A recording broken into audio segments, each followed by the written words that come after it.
everybody, and welcome to Wise Wild Women. And I'm your host, Jenna Leston, with my co-host, Teresa J. Morris, and our guest today is Johanna Derbolowsky. Okay, I'm going to read a little bit about our guest. I'm waiting for my co-host to call in. And Johanna Derbolowsky is the best-selling author of the book, The Transformation Promise. She's helped clients worldwide with life's major changes and transformations, from identifying long-past incidents that can be the source of current major depression or health issues, to dealing with career changes, finding and sustaining fulfilling relationships, to the truly ultimate transformation at the end of life. She is the developer of the Quantum Heart Field Experience, is a clairvoyant medium, recognized metaphysical teacher, spiritual counselor, and energy worker. Her sessions are spirit guided. Her sessions are spirit guided and her client specific. She's a private practice and teaches seminars in the U.S. and Europe. So I've got to get her on. I've got to get my co-host on. So bear with me. I'm sorry. I'm a little bit discombobulated. And hopefully TJ will be on soon. Hope she's not having trouble getting on. I had screwed up earlier. And now my phone's not working. Okay, hold on. So anyway, I hope everybody's out there having a good day. It is the next and last day of the new year. Of the old year. And 2020 has been pretty horrendous for a lot of people. And some of them are not joining us in 2021. They have gone over to the other side. Okay, now here I've got a phone. I can call Johanna. And one moment. I cannot type and talk at the same time. There, I did pretty good. Okay. Oh, there she is. Okay. Hi. Hi, Johanna. It's Janet. Had a little screw up with the board, but thanks for getting on. So welcome back to the show. This is an episode of Wise Wild Women, and I'm waiting for Teresa J. Morris to come on. So how are you doing today? Good. How are you? Oh, we're doing pretty good here. And I live in Maui, Hawaii, and Teresa is in Gulf Breeze. And what part of the world do you hail from? California. California. Which part? Yeah. North or south or middle? Which one? Los Angeles. I'm in Los Angeles. Yeah. Yeah. Yeah, my sister-in-law lives there too. So you guys are locked down now or something? Yeah, like semi-lockdown. Semi-lockdown. Not like the first time around where everything was closed. We can still go to the beach and walk and stuff. Oh, that's good. That's good. So how about you tell our listeners about yourself, and I'm going to go see if I can get Teresa on. She might be having trouble getting into the show. So go ahead and tell our listeners, who are you? How did you get into this? Go back to your childhood and kind of tell us a little bit about what shaped you into being the person you are today. And I'll try to get TJ on. Okay, go ahead. Thanks. Okay. Well, my name is Johanna Derbolowsky, and I'm originally from Germany. I grew up in Germany in a somewhat metaphysical family, and my childhood was pretty much in nature. I lived way away from towns, and so it was a big time for questioning and trying to understand the world. So I started on this metaphysical path as a child, or I was born into it. And as a teenager, I decided that I wanted to be like everybody else and not think about things. And I tried that for many years and came back to the metaphysical path as an adult because it would always show up again. I was always interested in healing. I've met incredible healers as a child, and I have seen miracles all the time. And so it fascinated me to see how do miracles happen and what makes a miracle happen and why do some people get them and others don't. And that sent me on a path to discover. So what did you, I think here's Teresa. So what did you, when you asked that question, why do some people get miracles and others don't, what kind of response did you get either from yourself or higher self, or higher guidance?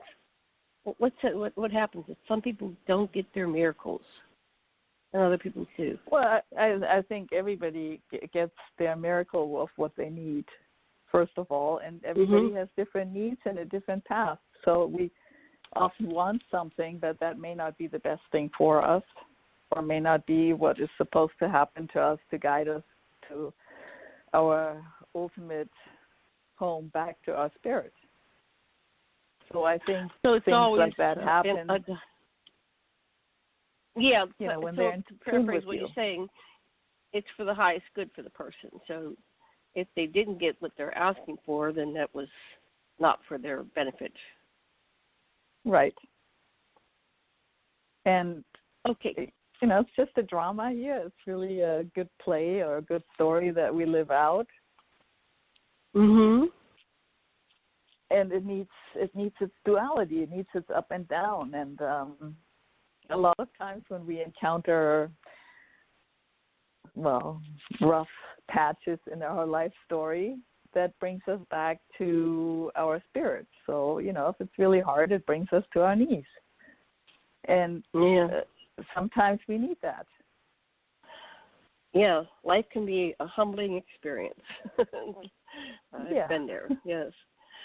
Let me pause you right there in your story just for a moment to bring on Teresa to see if her mic is working. So hold on one second.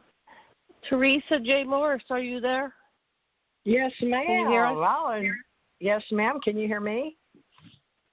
I can. Yes. These southern people say ma'am all the time. I'm from the north, and it always catches me back. I go, where's the ma'am at? There's no ma'am in this house.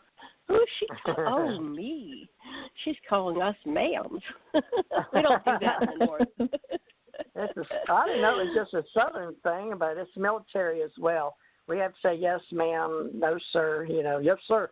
But, yes, it's proper upbringing, morals, and all that stuff. But hi, Johanna. Is it Johanna with an H or Johanna? Yeah. Johanna. With an H. Hi, Teresa. Hi. I'm so glad to hear your voice. There's something about you that made me, like we talked to one of the shows, I've lost track, but I know that I do feel like I know you. And we discussed how interesting people's paths cross. So very interesting that our paths sort of cross for whatever reason. But there's another girl, Susan may come on. She called me a friend of Bruce's. But I just thought I'd let Janet know in case she calls in from Florida. Oh, okay. I'll look for her. She looks lower Florida. But I told her it was women's show tonight, folks. So Janet, Johanna, and me just thought we'd show up tonight. And I don't even know what the topics are going to be. But, Johanna, I've missed your voice. Just so you know, me and Janet talk every day, y'all. So I missed your voice. I was having Johanna tell us her story because this is a different audience than the one before. Okay. And so we were just starting at the, I guess, are you still in Germany in the story so far? You haven't moved from Germany yet, or have you? What brought you to the United States? I skipped that part. I came here first as a college exchange student, and then I went back to Germany, and then I moved here. But I started on the East Coast. Oh, okay. And then I also worked in the film business, so I moved to Los Angeles. What better place to be for that, right? Yeah, right. So when you went to college, what were you studying? I left it. What were you studying in college? Broadcasting, television, and radio production. Oh, wonderful. So when you went to Hollywood, did you get a job there, and what were you doing? Yeah, I worked mostly on PBS documentaries because that was a little bit more interesting for me. I love the science learning. There's always something interesting to learn when you work on science shows. So any that we might know, what documentaries did you work on? Oh, I worked on the space age and the astronomers. It was all a while back. Yeah, that would have been great. Yeah, I worked on a few novas. Yeah, I worked on some documentaries back in Pittsburgh, and then I worked with George Romero's group. They were doing all the zombie films back in the 60s, 70s, and the 80s, so that was an interesting beginning, but I moved on to other things. I don't really like monsters, so I don't like the horror genre. Some people do, but it wasn't my cup of tea, but I really enjoyed, I don't know if this happened for you, and now, Teresa, you've been in films or television, but when I saw the special effects going on, then later I couldn't enjoy, like for about a year or so, I couldn't watch a movie without seeing what's going on behind the scenes. It was like I was trapped in knowing, oh, that's how they do that, and that's how they do that. It kind of broke the illusion of Hollywood for me to see. Did you ever have that phenomenon? Absolutely. Movies get totally boring because you notice every mistake and every you go. Oh, there's the boom hanging down, the mic's hanging down, and somebody didn't edit that out. Yeah. So did you get to do anything else? Did you do any editing or anything like that? I think the guy was trying to impress me, so he would bring me into the editing room. Here, you can come edit. I'm doing, and he would do it till midnight. I didn't say that late, but it's like fascinating. Those people can make or break a film. I have great respect for editors.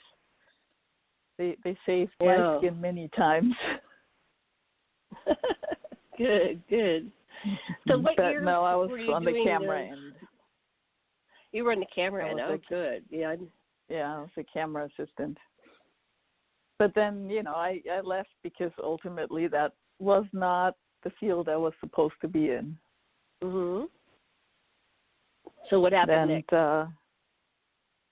It was pretty easy. You've been in the film business, so I decided to have kids, and the film business and children, unless you have a wife that takes care of the kids, doesn't really work because times are long. You have to go on location and stuff. So I quit to raise my kids and went back into the healing field, or I taught psychic development and people how to be clairvoyant for years.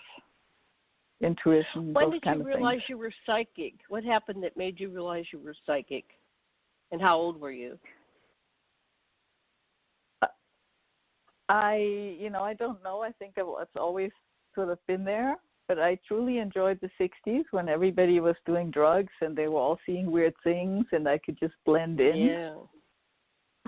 Because I really, I thought I didn't want to be weird. As a kid, I definitely didn't want to be weird. I think sort of hide it. And then, when the 60s and 70s happening and everybody was just like hallucinating, I'm like, wow, this is good. Because nobody thinks I'm weird anymore. Well, I still do. I would have hauntings in my house, and so I'd say to my girlfriends, I wasn't allowed to have boyfriends over, I'd say, well, do you want to see a ghost? And some of them would say, yeah, that'd be great. Okay, see if you can sleep over my house tonight.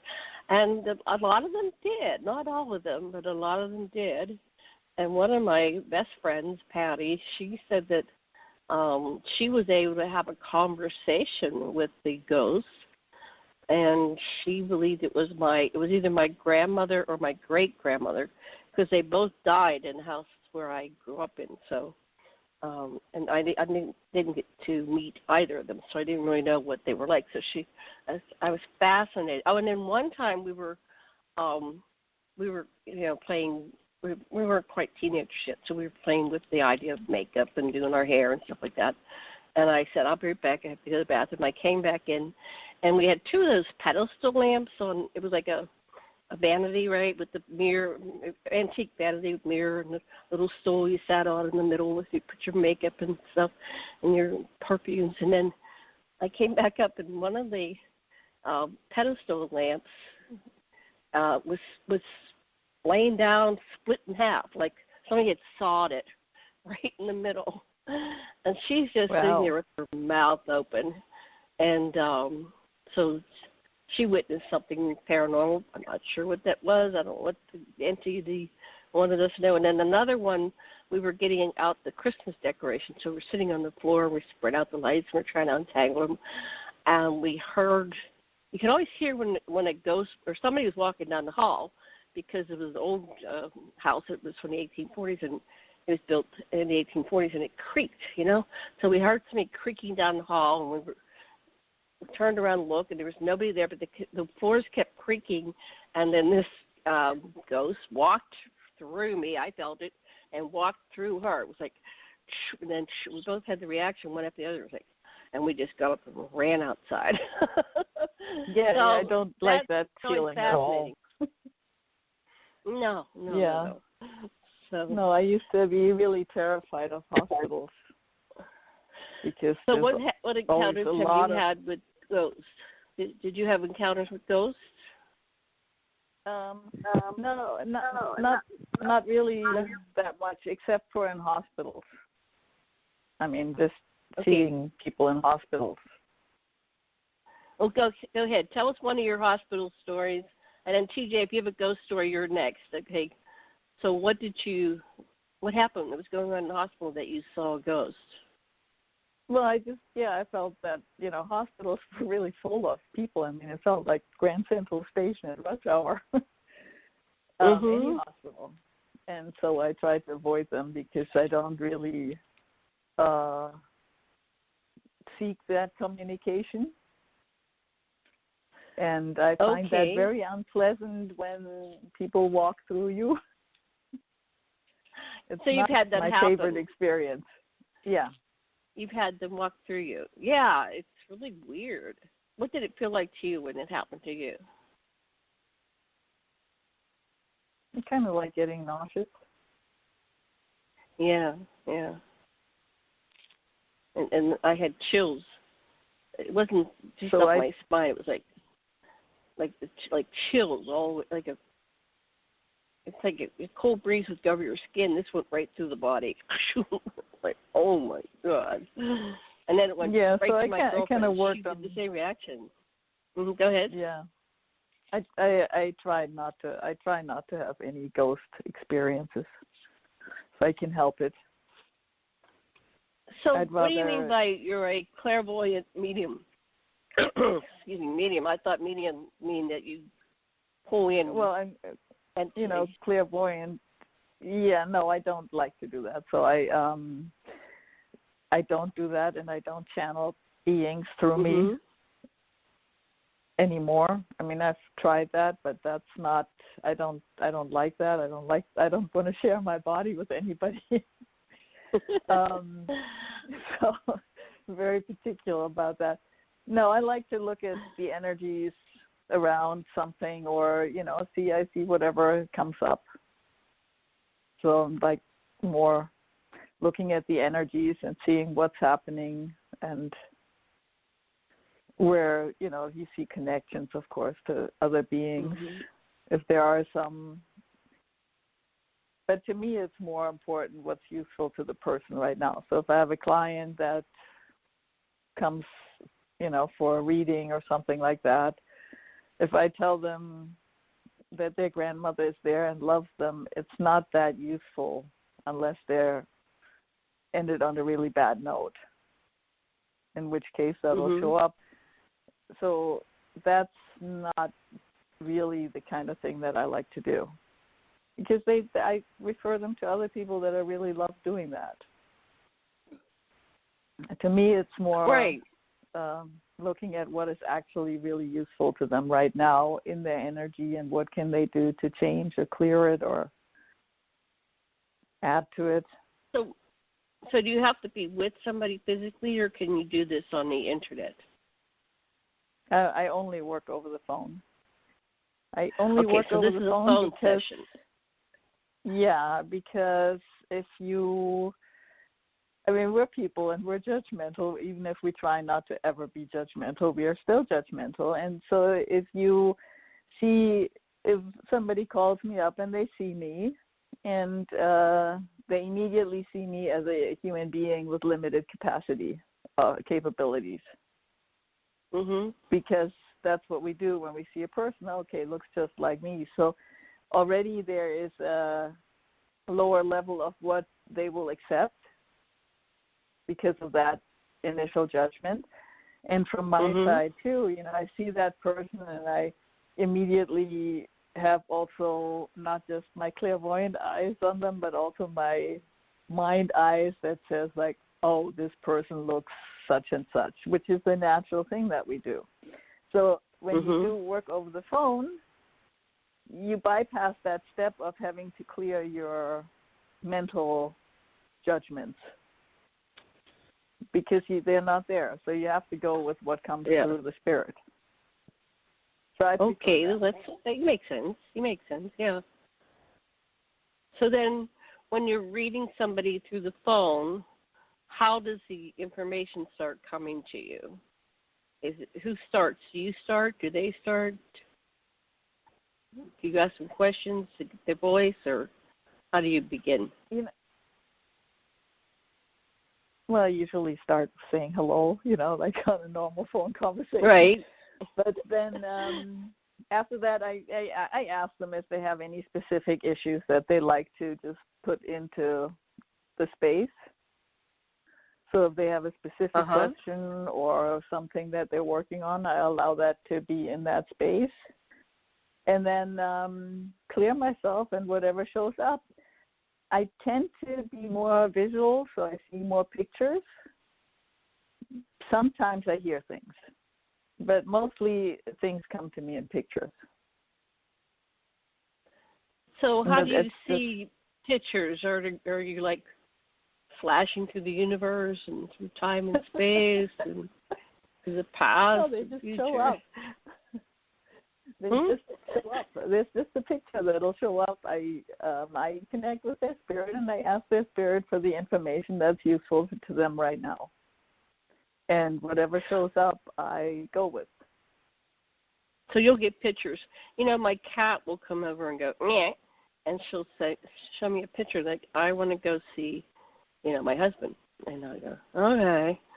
And then I walk over and she goes to the door and she directs me like, this is the way, because there's 3 ways to get back there. It's like, oh, no, you have to go this way.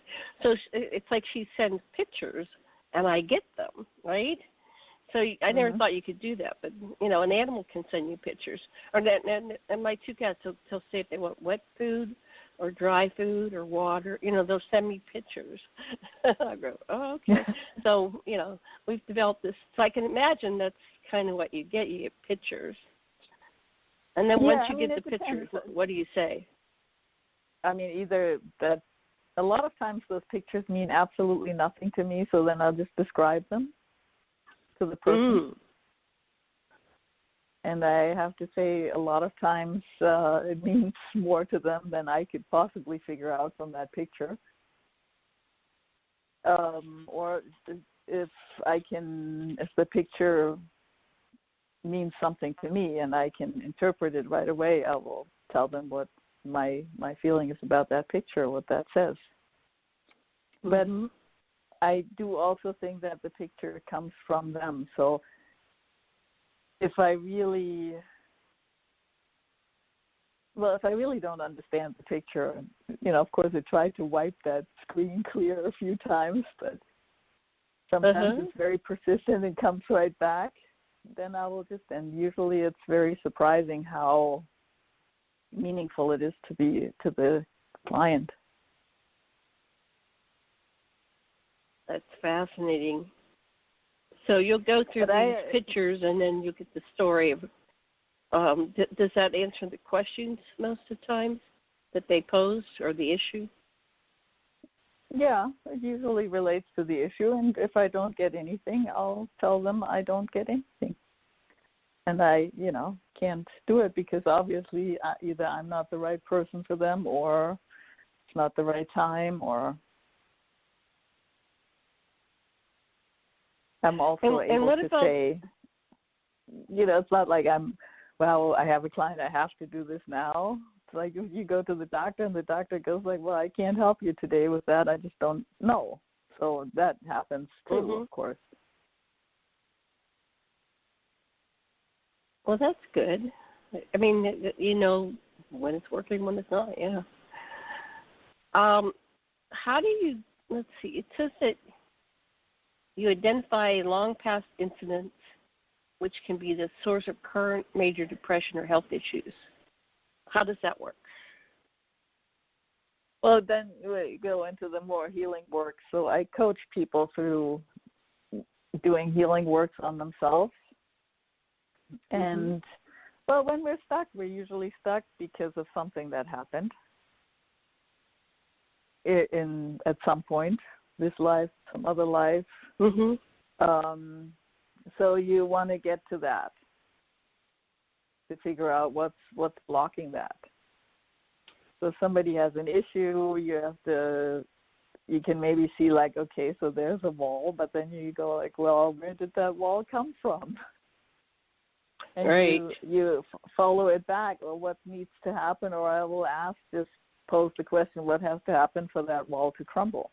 And I will, whatever shows up then. And I guess for some people, those walls came from other incidences.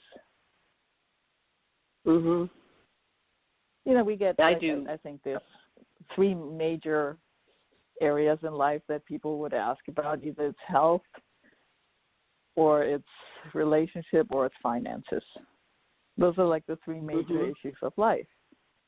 And probably those 3 issues have been with us from day one and probably from past lives. So I would say those are the main things that people ask about. It has something to do, and if somebody carries like a big old wound about relationships and now asks like, I want to be in a relationship and I don't know why it's not working, something will probably show up that'll guide back to what closed the doors, or what makes them repel the relationship that they seek. I want to bring on TJ. Do you want to bring a topic or ask Johanna questions, add to the conversation? Yeah, I just tried to call Susan and ask her to come on, told her another psychic was on. I think she'd really enjoy the show. Johanna, we have a lot of people out there with, a lot. I wanted to get you back doing some readings with me, so we'll have to set that up after the first of the year. But I really liked that you trained people. And Janet asked me to earlier to describe a ghost while you were talking. Now, I could see you were talking about hospitals, but I could see that I've seen people in the hospitals, but I've seen them here in my house too. Wondered if it was my daughter visiting again. But I've always been able to see shadows. And then once in my house, I watched some people building it was like they were in another realm, and they were building a brick wall while I was watching them. And they were working, and I wondered, how could I see in this other dimension? And that was my kids were real little, so but that's really good. And my kids grew up with me having tarot cards, because I started reading everything I could get my hands on, because I died and had out-of-body and near-death experiences. So do you think a lot of that ties in with, or have you trained people? Because I train people too, but it all seems to tie together in my mind's eye. But I'd like to know what you think about seeing, not just dead people or their ghosts. You don't like to work with them, but have you seen them in other around you or working? I don't think I've ever asked anybody else, to be honest. Well, Johanna. Actually, the last before I moved back to LA, I took care of some friends in the last transition, and I moved briefly to another town, and I lived in this apartment, and that was what was going on the whole time. Like there was construction going on that building in another dimension. Oh, really? Oh, my crazy. gosh. Are you serious? Who would ever No, think? I'm serious. What? And I didn't really tell anybody about that, and people would come in through the windows and go out and talk about the walls and stuff. It was really bizarre. Oh my God, we got a similar story, and folks, you can't make this stuff up. Are you serious? I mean, I've never talked to anybody else that just wonder if other people could see, because I didn't know how to describe it. I'd put my hand out, but it didn't. It was like watching, folks, it was like watching a sort of a dark TV screen that's there, but you know it's not there. It's like, how's that work? You know, so I never did figure it out, but I was in my kids were little, so I was probably 25, 26, you know. That was amazing. Yeah, so what did you do with that part? Well, it was just a few years ago, and I didn't really tell anybody about that, but some people came to visit me, and they spent the night, and the guy, in the morning, he was all grumpy, and I said, well, did you not sleep well in my new place?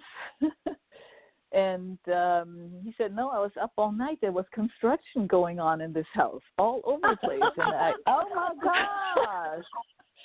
And that I is said, so oh, wow. weird. And he was like, young as a friend of my kids. And I asked him, I said, you saw the construction? I just thought only I could see the construction. Because he was he did not describe himself as being anything even interested in this. But wow. He said yes, he said I could see everything, but it didn't seem to be this particular house. So I think the construction, that's how I felt too, was on a different house that must have been there before. Yeah. Oh, okay. So that is interesting, but right here on the radio show, folks. But I guess it's okay that there's a high strangeness, we call it, or, the phenomenology of topics that we don't really plan, but sometimes you get with the right people and, just touch certain thoughts that come in, like that walking down the hallway. And I've been in a hospital and felt somebody walk through me. And what's so funny is when you said, I was already telling Janet the answer in my brain when you said it makes you feel nauseous, because that's exactly what happens. I got sort of, it's like you're going to get sick right before you throw up or something. It's this feeling, and it sort of disrupts your internal organs or your nervous system or all of the above. But it's when you know something's not right, and it makes you sort of nauseous. But that's exactly the word. I was in my brain, I was telling Janet when she asked you that question, how it make you feel? I said, it makes you feel nauseous. And you said it. I went, oh, my God, we're on the same wavelength. It's true. Yeah, and I did, I had some, personal messages that people had me deliver after they passed away. But I don't really like to do that because I don't know how they receive it, and I feel kind of strange. And that was so in the movie Ghost. Stay away from ghosts. Yeah, that was in the movie Ghost with Whoopi Goldberg. But I think whoever wrote that script, Janet could look it up probably, but that movie Ghost with Ghost. I knew Patrick Ghost. Swayze personally. Yeah, I knew him personally. I never met Whoopi Goldberg, but I did meet Patrick Swayze. So when he got that part, I was amazed because he was a dancer, if you know who Patrick Swayze was. But that's one of the all-time favorite movies. I love the movie. Oh, I cried like a baby. Aw.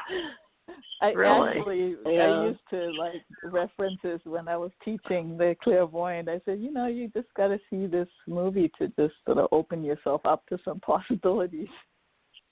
Yeah, exactly. Yeah. And that it gives their mind sort of a model to think, well, that the possibilities. And my brother bless his heart, he's on the other side now, Nathaniel Burton Thurman Jr., but his favorite movie was Ghost. And I never got to sit down and have a conversation like the three of us are doing now, on or off radio, live on air. I wished I had, though, folks, So one thing I can say about, us doing shows is it's very opening to the heart and mind, soul and body and stuff like that, and other people will hear us and not feel so bad if they've experienced, because I feel better now knowing that other people can see other realms and talk about it live. Well, yeah, I kind of prefer sort of higher, more inspirational realms than construction sites, I have to tell you. Yeah, exactly. There must have been a reason. That is interesting. Did you investigate that any further? Did you see what the place was like that was there before?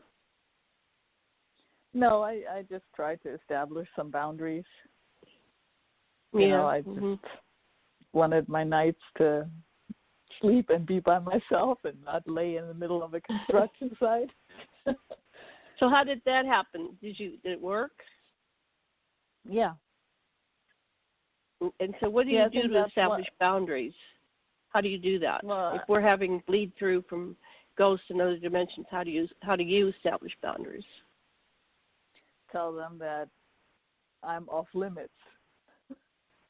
Just like that. They're like, okay, I'm off limits. Yeah, I had a problem when my neighbor. Oh, he ended up crossing a river, and he wrecked his car, flipped over, and he had 2 women in the car with him, and they both died. And so he kept coming to my house, he would sit on the foot of the bed. I'd get up to the bathroom. I always get up to the bathroom. And there's this person sitting on my husband's feet. 2 things are going on. Why isn't my husband going, get off my feet? And then who was it? And at first I would run away from it. And then I got brave one day, and I walked over, and it was my neighbor, Jim. I said, Jim, is that you? And then we were talking telepathically, and he was explaining that he was in great pain because he felt guilty because these 2 women had died, and then he also felt guilty because he left behind his wife and 2 young adolescent boys, and so he was just in a mess. It was like Beetlejuice, like his nose was falling off, and he came for like 2.5 years, and I would get exhausted, and I'd say, honey, how can I can't be doing this because I have a full life that I'm living in, and not getting any sleep.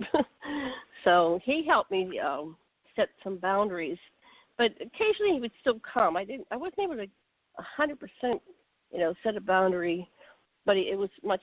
I guess he respected me and said, I'm not going to bother her too much. But he finally left. I could feel he left the house. His son was so depressed about his dad that he was drinking and driving on his motorcycle, and he went right over some tourists in Kihei, and now he right over the front of their car, and then it's like he went and got his dad, and they both went over to the other side. So in a way, I was very glad to be a part of that and helped him make it through to the other side. Somehow what I was doing helped, but I'm not 100% sure how it works. What about you two, Jay? You said your daughter might be. Tell us more about your daughter. Is she visiting you?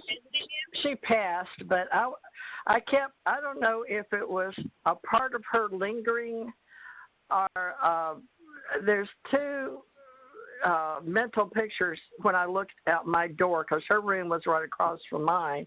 So she went to the bathroom a lot, right? It's just to the left. It's a little small duplex apartment I live in, and I would just see a dark shadow, and I was so used to seeing her go to the bathroom, so I thought, well, there was some lingering thoughts in my head. And then sometimes I would see a dark shadow come up, but when my dog barks too and sees the dark shadow, that was sort of interesting, but I didn't have the same feeling about my daughter. So it was a good feeling, but I don't know. You don't know, folks. There's knowing and believing. And then a lot of us have to make an assumption based on the best, research or the best thoughts and logic we can. And I just always felt like, well, there's a part of her that still lingers here. And I've talked with Jana before about seeing people die and how different people split up different personalities or some. But I don't know. We're into a pretty deep well right now, Janet, and it's hard for me to talk about my daughter. It's still a little raw, but I do believe in ghosts, and I do believe in spirits. And Johanna, when we work as empaths, intuitives, these are things people want to know about for themselves. So they'll tune in. Mm-hmm. And Johanna, we had discussed doing a month ago Wise Women, or 2 months ago, and Janet's going to put this on a special domain, our website or blog. She calls Wise Wild Women. So Janet, back to you. What do you think that this is a wild part of us if we're talking about ghosts? What? Well, we're wild because we're talking about things that most people don't talk about. I mean, I guess there's a lot of people talking about ghosts and these things these days, but back when we were all children, it wasn't commonplace. Also, I couldn't get a domain that was, just Wise Women because those have all been taken. So I was building a website around this, which I haven't gotten to yet, but that's the plan. Okay, well, let's ask a question. Because you mentioned that you were, I want to just go back to something you said. Okay. So you mentioned that you saw people, I'm talking to you, Teresa. You mentioned that you saw people leave their bodies when they died. Do you want to share that story? Because I know you've shared it on the radio before. And I only saw my cat leave. I've seen people die. Yeah, let's talk about the next round. Will be who did you see die, and what did you see when you saw people die, and who died? Okay, do you want to go first, or do you want to go Johanna first? It doesn't matter. Johanna, you got anything you want to talk about? Because I was with my husband when he died 5 years ago this month, and it's still like yesterday for me. But do you have anything, Johanna, or you want me to go first? Why don't you just started on that. Tell us about your husband. Okay, transitioning. He'd been dying for years. He worked for the President of the United States, and he did hip pocket orders in and out of country. So he had some men that he killed or were killed or wet works, they have signed people to, kill like just important people that aren't cooperating with the world the way the intelligence community thinks it should be handled, right? So he had those kind of assignments, but so he carried around a lot of dark energy with him. And so we're talking about when he finally passes, but he would see the people that he had killed or was with him that got killed. Mainly his best friend, Jack Casavakis. Has a funny name, but right at the end, Jack would come and sit with him before he died, so that's a ghost. And then so when Jenna's talking about is seeing somebody pass at the last, it was really hard on me. I literally died the same day he did, but they revived me, and our God revived me, I guess you could say. I was already last rites, chaplain, all that. I was at the end of his bed when I passed, but they came. I fainted, but I was able to pull myself back together, but I guess my heart wouldn't stay.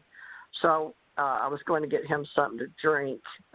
They had just put a hole in his lung and took a piece out of his lung to check the cancer in his lung, but he had known he'd had it a year or two, but he said if he went in, he would die, which he did. He predicted he would die that day, and he did. But there's some kind of energy he and I had between us through our navel, and we both drove trucks, and they would stretch. If we were in separate trucks, I could feel him about 2,500 miles, but there was a real energy, plasma energy between us. So when he was ready to, he was in a lot of pain, but he wanted something to drink. I went out to the hall to get it, and then I collapsed the second time.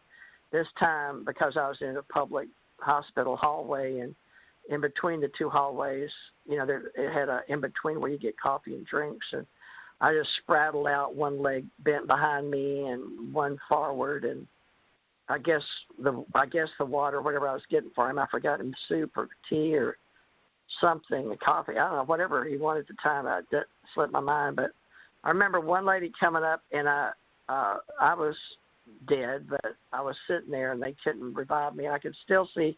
I wasn't out of my body yet, so I could see everybody around me, and they did code blue and come yelling to get me and took me down to the ER.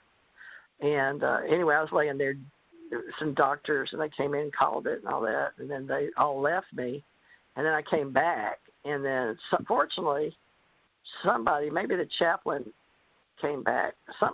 It seemed like, but they just said, wow. And I was back. She raised my hand and it fell, but I had to go back up there, and they let me go back up there. And that evening, I stayed with. They put him in ICU, and he couldn't stay. I sort of had experience of coming and going, but my body container wasn't in such bad shape as his. He had already missed a leg, and we'd been taking care of him for a couple of years off and on in the homes for him, and he had already had one night in November where he burned himself and me, and smoking in bed, and oxygen took the house on fire. So it was a very long year and a half or two at the end with him leaving his body, but he really wanted to go. So when he was in ICU laying in the bed, at the end, me and, we'd call these sisters up and stuff to come on up, because doctors said, he wanted to die, and he didn't want to have that, what they do now with this COVID-19, run down your throat to breathe for you, because I've had it done.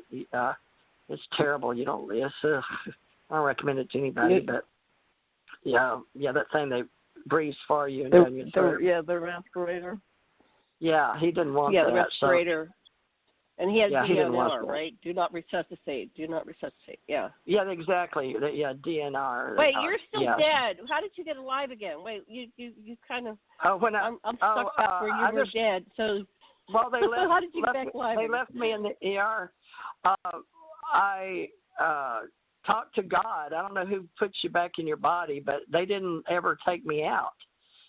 They left me there with, I call it fisheye, when you can see through your eye, but you're not out of body, because I do it a lot. But I had died. I died a couple of times. Remember, Jan, I've died several times. But I call it fisheye is when you go behind your eye, but you don't go into your brain. As a little kid, I've been into my brain and got stuck there. I was hostage there. So I don't ever want to get stuck back in my brain tissue again, the consciousness or the intelligence. But I was fisheye, meaning the cones, I dropped into my cones, but I could see out my lens, my eyes. So it's like looking through your own TV. So I saw the lady come back that was the chaplain, and I said something, can I go now? And she went, oh, my God, she's alive. She's alive. And so they called them back in, 3 or 4 guys at the end of the. And I said, well, what happened to me? He said, I don't know. He said, well, I do know, but people don't usually come back and live to tell about it. I was like, oh, you mean dying? I said, oh, yeah, I do that all the time. Don't worry about it. I said, well, I got to get back up, but I could hardly talk, because usually if you go really without oxygen, it's hard to pump it back, because it makes you real weak, like if you've ever came close to fainting when you die, at least like on your own. But I don't know. I think it was the shock. They gave some fancy name. I'm sure it's in the hospital file if I want to look it up. But Tom hasn't died yet. You died. Now, how long were you down there? How much time were you out? I thought it was just a minute. I thought it was just a minute, but Tom said it was like 4 hours. So I thought it was just a minute. Oh, so he's up there dying, and you're gone, and he's like, where is she? She can't die. Exactly. I'm dying. Yeah. So then go ahead. You're back up there. Yeah, I heard him, and I knew I had to get back. I told him, no, he's dying. I've got to get with him. He's dying. They said, who? I said, my husband. They said, your husband's in the hospital? I said, yeah. Where y'all picked me up. I was getting him something to drink. Oh, my God. So they don't know what to do except verify. They said they went and had the one of those secretary girls that punches in the computers, but she went to check, and they said, sure enough, her husband's at blah, blah, blah, blah. I didn't know the number, but they just asked his name. They said, yeah, he's on 519. So they said, you feel you shouldn't be we should admit you. They wanted to admit me in the hospital, do test on me and stuff. I was like, no. I've got to get up there. He's dying. My husband's leaving. I've got to go up there. I do this all the time. Don't worry about me. So they were like, they just look like at each other like, are you kidding me? Her husband's really up there. So then they talked about it and figured maybe she's just having a reaction because she knows her husband's dying, was sort of I don't know, because I wasn't really listening very good. When you're like that, your hearing either gets really good or really bad. I've noticed when I've done this before, but mine got really bad because usually it gets really good, when you get really close to dying. But this time it got really bad because all I could, my conscious was with him. It's like a psychic. My psychic soul was not all in my body. It was a lot upstairs with him. So I could feel him and hear him, and he was asking where I was. So they said, well, if you feel like it, or whatever. But I just got up and went. They had to take out I think they'd run an IV or something, but it was too late. But, they pulled that out. But they let me go back up, so I just walked back upstairs. I didn't know if I wanted a wheelchair, and I was like, no. So I walked back up, and that's when we brought the nurses. He was getting bad off by then, and I was saying, well, what are y'all doing? And they gave him some fluid bags because, he was a diabetic, and they didn't know what was on it. He was saying, no, don't worry, Bruce, I'm dying, and I don't want this. And I said, well, have you got anything you want to say or anything? He said, yeah, I didn't hit Cheney. And I was like, oh, okay. I said, why would you say that? He says, I don't know. I was just mad at him, but I didn't really hit him. But I did have a conversation with Reagan about Cheney. So I was like, okay. So that was all they did. And then they said, well, we got to get him somewhere like ICU. I said, well, where's that? They said, that's downstairs. So we put him, gurney, the bed, you just click it up, and we rolled him downstairs. Yeah. And he says, I'm dying. I'm going to die. And I went, oh. He had a real bad pain because that hole in his lung had burst.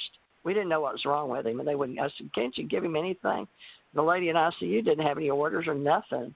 Usually when you're really in pain and you need something, there's nobody to give it to you. So his doctor wasn't there. It was around 6. He'd already gone for the day.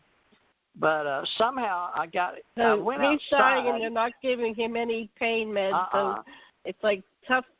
He's just you're on your own. You're going to die in pain. You're going to die on your own. Yeah. Yeah, it's terrible with the DNR because do not resuscitate. Same thing with Gigi. But so it's just laying there. And so at the end, when I see him get up, the doctor came in and they said we got one more procedure we can cut and put in through his leg, but this will be the last attempt. And he asked me about it. I said, it's up to him. And I said, Tom, I don't know if it'll keep you here or not, but you want to try it? And he said, well, not really, but he agreed. It's because they told him, well, it may bring you back around. So they put a cut in his right leg, and where the thin part is between your leg and your upper, they go in right there at the crease where you know what I'm talking about, right? Where your leg's the skinniest. The groin. And so they put some medicine in him, and it pushed his heart up. He sat up straight up in the bed, and he said, I can't breathe. And then he went back with his eyes open, and he looked over at me and my eyes, and then grabbed his hand. And the doctor said, he's dying. And the nurses were going to grab the resuscitation. They were yelling, and 2 other nurses yelled, no, he doesn't want that. He wants to die. He's got a DNR. I remember upstairs, and one nurse looked at me in my eyes and gritted her teeth because she knew he wanted to die because she'd known him from being in there a few times. And he wanted to die. He'd wanted to die before. He wanted to leave this planet. And I'd made a pact with him, the 20 years, and he could leave. That's what he came back to the planet for. That's a whole other show, isn't it, Janet? But anyway, I looked at him, and he split up. Part of him became a baby, Johanna, and he looked at me like a baby, a brand new, and he had his little fist up around his mouth. And so I knew then a part of him went over to the nursery to be reborn. And then a part of him was looking up in the corner. So these were different faces, folks, of our personalities. So one looked up in the corner and smiled, and that's when his sisters needed to know, he'd be okay with heaven. But they think he saw his mother because he smiled and he looked real happy. And then another part of him got up, and the darker shadow got up and walked out the window.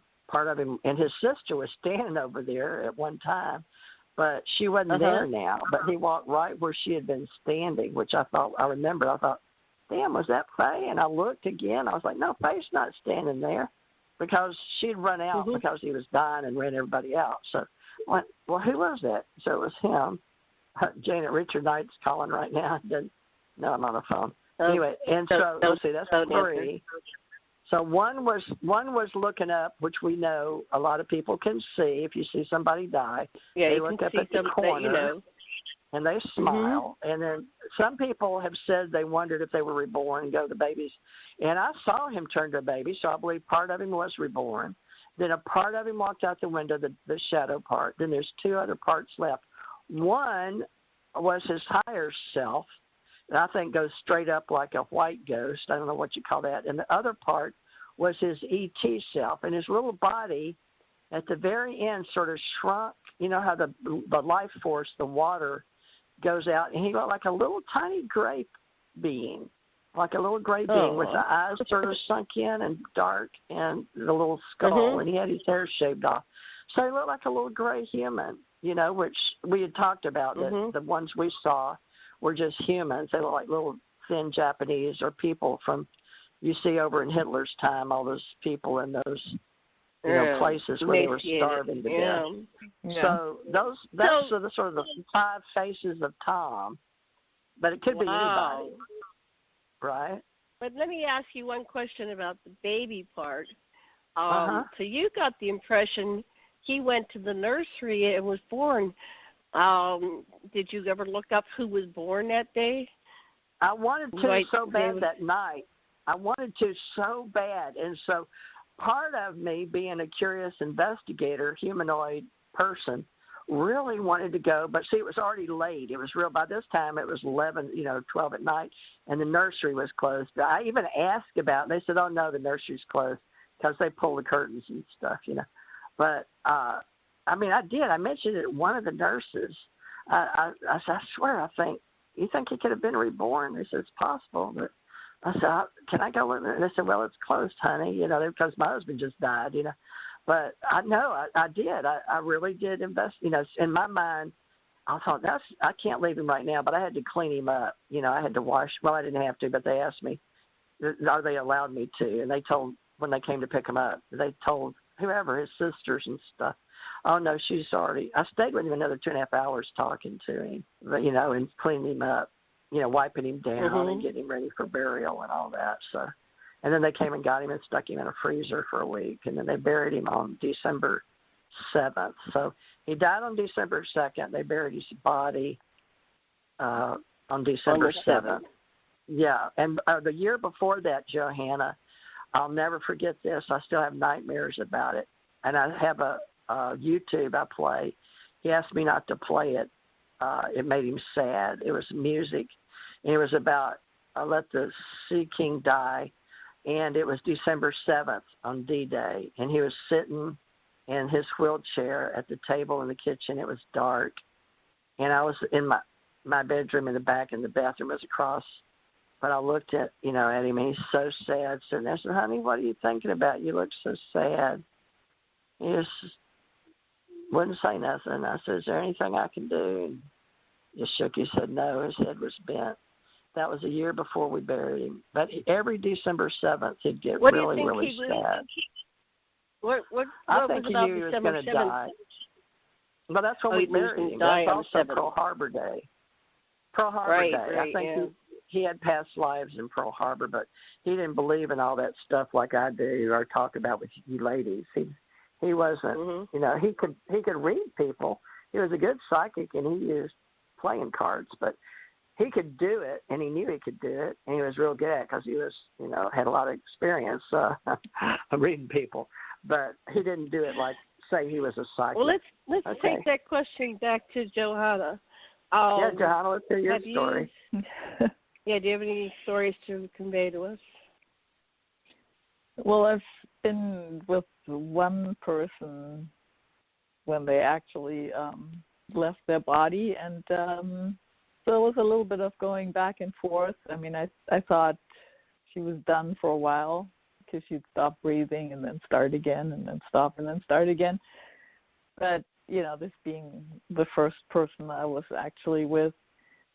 But then when she did leave her body, it was there was no mistake about it, because the entire room filled with this gigantic energy, and everybody else that was in the room could barely breathe. And what some other people described, this one other person that was there was like getting an injection of something into your body, because they were vibrating so that you could see it, and then that just sort of dissipated out the door. But I sat with somebody till shortly before he died, and he wouldn't talk anymore, and he was very, very, very skinny, just bones and skins, and to me, like anatomically, that was really almost interesting looking, where you could really see the bones, what they look like if there's no more muscles around it. And I would sit with him and try to communicate psychically with him as to what he would like in terms of music or anything. And when I met him already, he wasn't talking to people anymore. So I didn't expect him to talk, and so he would sit and he would turn to me and grab my hand, and then all of a sudden he would let go of my hand, he would turn around, and he would speak to the other side of the room. And I know there were people there already waiting for him. Mm-hmm. And then he turned around and he was unable to speak again, and he would grab my hand again. So this went on for a few hours, and then I had to leave. And after I got home, I went to bed, and then I woke up and I saw him, in my vision, get out of his bed and walk down this corridor in the hospital. And you know how the hospital gowns have that open slit in the back? Mm-hmm. So through that slit, I could see as he got out of bed, it was just that really very skinny person. And as he was walking down the hallway, his body filled in again to be, like 30 years old and in complete health. And he just walked out the door. And then a moment later, the nurse called me and said that he had just died. And I said, yeah, I know. So that's all I'm leaving. I had that same experience with my dad. I wasn't there personally, but he stopped by on his way to say goodbye, and then within minutes, his wife called me, and I said, yeah, I know. He came by and said goodbye. So it was all, everything was kind of a nice experience. I haven't had any bad experiences. As a child, I was close with my grandmother, and if I was home alone, I got really scared, and I would call her on phone calls. At that time, long distance were not cheap, but I figured my parents deserved that phone bill for leaving me home alone at night. So I would call her up, and we would talk, and she would talk to me until I fell asleep. And then when she was dying, she was in the hospital, and I went to see her. And there was a moment that we were alone, and I said to her, I said, I don't think this is okay. You can't be dying, because what am I going to do if they leave me home alone? So, of course, I wasn't that concerned about her. I was concerned about what am I going to do, which is mostly what we do when we lose somebody. We're wondering, like, hey, you're leaving this hole for me here. And she just looked at me and she said, she said, that's no problem at all. She said, if I don't have this body, I can just come by. We don't even need the telephone. So you just call me and I'll be right there.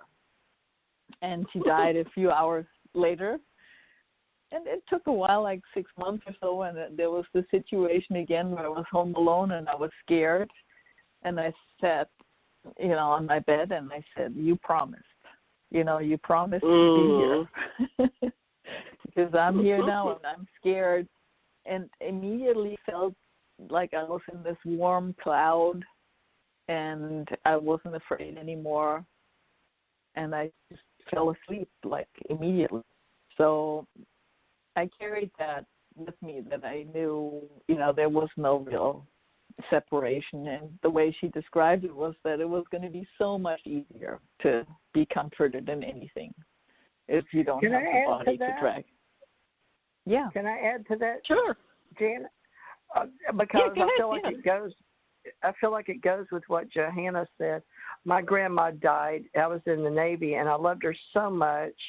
And she lost her leg to diabetes. That's when I knew. When my husband, I started crying when he showed me his toenail. I knew he was going to die. So I had a precognition, knowing he was going to die, and he didn't understand. But it was because my grandmother had died for the same reason, with her leg cut off and diabetes. They both had diabetes, both got their leg cut off. But my grandmother, the night she died, I hadn't talked to her because I'd been in Great Lakes doing my military service, and then went to Hawaii, and we stayed on the Halikoa Hotel, and then we finally got our place. And I remember sitting up in my bed with my husband at the time. He was a Master Chief. But I woke up and I said, I've got to call my grandma. And he's like, at this time of night, are you crazy? I said, well, it's not that late. I think it was like 9:40 over. How could it be? It was really late. But it was really late in Monroe, Louisiana, where my grandmother was dying. She was having a heart attack, but she came and told me. And we hadn't talked for years, okay? And she'd raised me and talked to me just like yours, and always made me feel comfortable. Plus, she was everything to me. And so I don't know why, I guess getting caught up in the military in Hawaii and long distance and different hours and just being irresponsible, 33, and I'd already had kids, but they were coming back and forth. I think one or two was with me and 1 or 2 was with her dad. But that night I called, and the lady answered the phone in the room with her roommate, and she said, who is this? I said, this is Jan. Is my grandmother there, Esther Bolton? She's, oh, my God. Oh, Jan, I know all about you. Oh, my God, what made you call now? And I said, I felt my grandma talking to me. She wanted me to call her. And she says, oh, honey, they're doing CPR on her right now in her bed, honey. She's just had a real bad heart attack.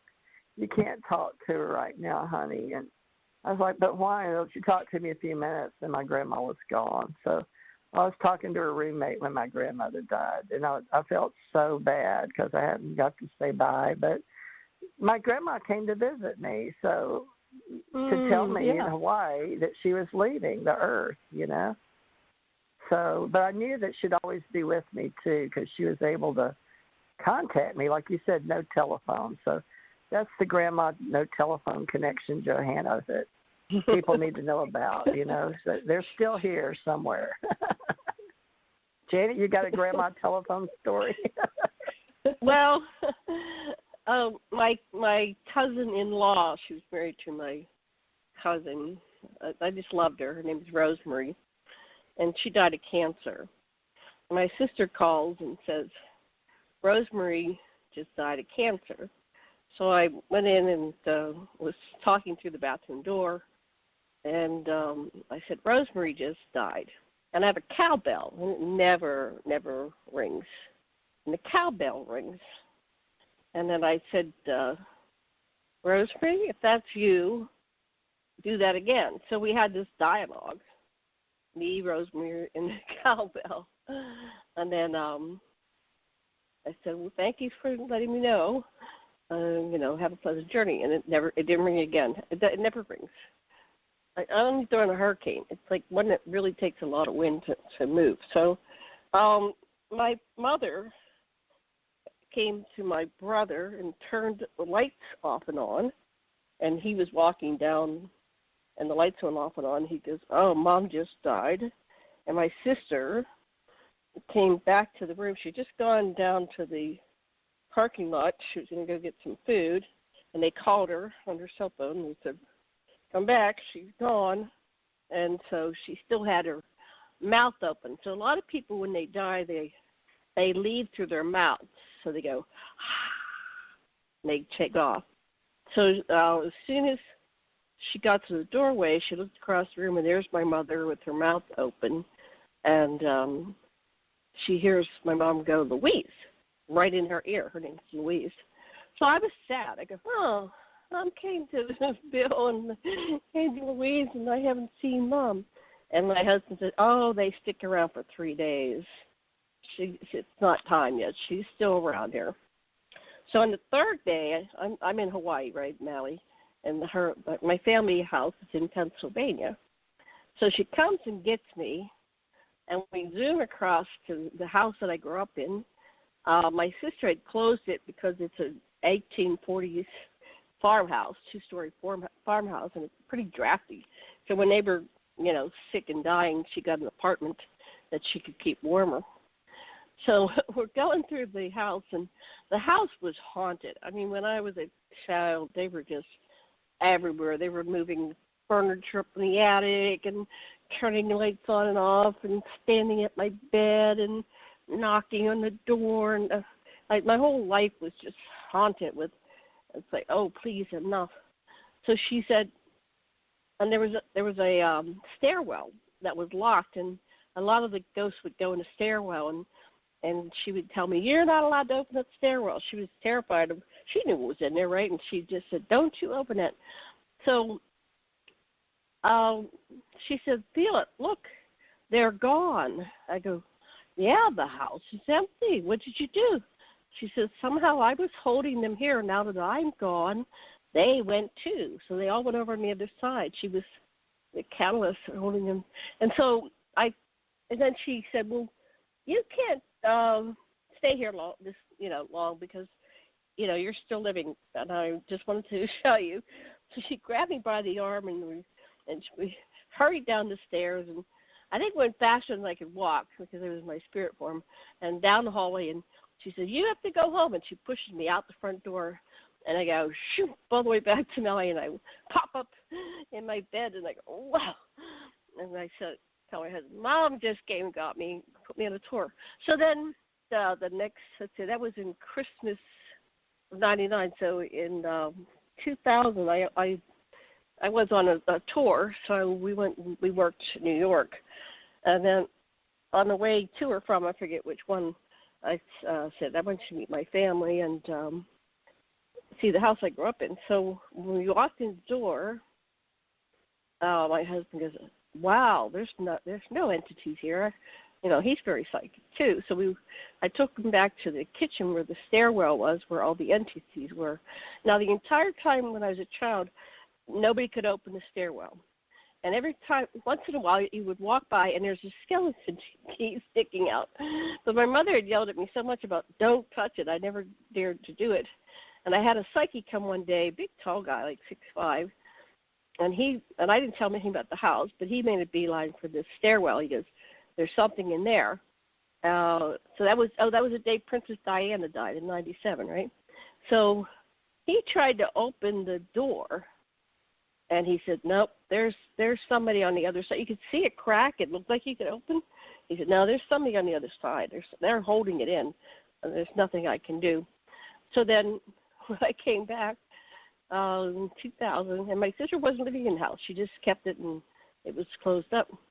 The door was wide open. I had never seen the door to the stairwell open in my entire life. And I went, "Oh, my God, what happened?" So, yeah, when my mother left, somehow she was keeping that door closed. So, life is a mystery. I can't begin to explain it, but that's what happened. And then my dad came to me, too, same thing, 3 days after he died. And he was singing a song to me and playing guitar.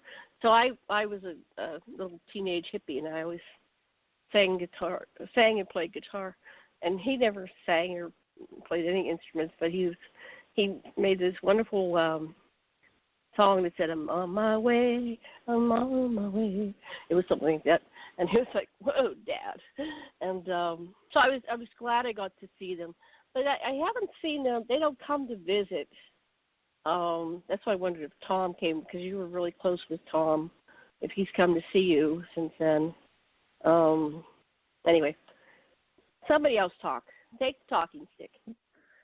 Well, my dad came to visit, or let's say he invited me to visit him. Like, this was, he died, and I'm not very good with dates and everything. So he had died a while ago, and it wasn't on my mind. I was actually having a meeting at a cafe, and I started not feeling good, and I remember going to the bathroom and thinking like, wow, I'm really not feeling good. And I tried to make it back to the table, and then I guess I passed out. But the next thing I know, I was seeing my dad, and he was just talking very fast, and he told me that he had gotten certain things wrong, that he was wrong about some things, but he said, it's really wonderful. I'm having such a great time, and everything is, I think in his mind he was expecting that he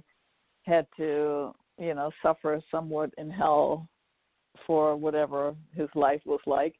And this place was not like it. It was all beautiful, and he was having a great time, and he was happier than I had ever known him. And he said, make sure that you tell people that this is really a happy place and how happy I am. And so next thing I know, I'm opening my eyes, and there's an ambulance there and paramedics. And I'm like, my first thought, you come back and you don't come back fully aware right away of this third dimension. And the elderly person that I had a meeting with was like, yeah, she needs to go to the hospital. And I couldn't say no, even though I wanted to, because I knew I was fine. So I'm in the ambulance, and I'm thinking, I have no health insurance, and this is going to cost a fortune. Oh, my God, yeah. I need to get out of this ambulance somehow. And so they put me like in the emergency room, and they started doing tests, and the doctor comes in with machines to do tests. And I said, hey, listen, I have no health insurance, and you're not doing any of those tests unless you are paying for them, because I am not. And he was like, well, we have to do the tests. And I said, no, you don't. I just like to go. So I argued with the doctor a little bit, and he insisted, so we made a compromise on, half the tests. And then I said I left, and I promised him that I would go see my doctor, which I didn't have a doctor. So I left, and I got home, and I thought, well, I had to remember this. And I picked up the phone, and I called my dad's wife. She was not my mom. And she picked up the phone, and I just said hello, and she burst into tears, and she said, oh, it's so nice that you called. You were the only person that called me today, and it's such a hard day for me. And I said, yeah, why? And she said, well, today is the day your dad died a year ago. This is the anniversary of his death. And I'm like, oh, is that what it is? Well, I just went to see him, and he wanted me to tell you that he is really happy, and he's having a really good time, and everything is just fun. And so she was really happy, and I told her the whole story, and she, even though that was weird to her, that story, she didn't quite believe it. She was so relieved by it that, ultimately she took it, and she decided to be happy about it. And then after that phone call, I sat down in my chair, and I had this really rather large bill in my hand from the hospital and the ambulance. Yeah, it's really astronomical. And my dad, the ambulance especially, and my dad had always said to us when we were kids, and I went to boarding school and then college, and he said, well, whenever you want to come visit me, I pay the way. And I sat down in my chair and I said, well, I didn't really want to go visit you. I think you made me come visit you, but this trip was really expensive. I'd like you to take care of it. And I just sat in my meditation chair and I just told him, I said, not really cool. I don't want to pay this bill for having come to see you. And within 5 minutes, my phone rang and I answered it, and it was somebody, and I said, oh yeah, I have no insurance. I just got this huge bill because I passed out in some cafe. And she said, oh, no problem at all. You just send it to this foundation and they pay for it. And I just said, well, thanks, Dad, for keeping your promise. And it was all paid for.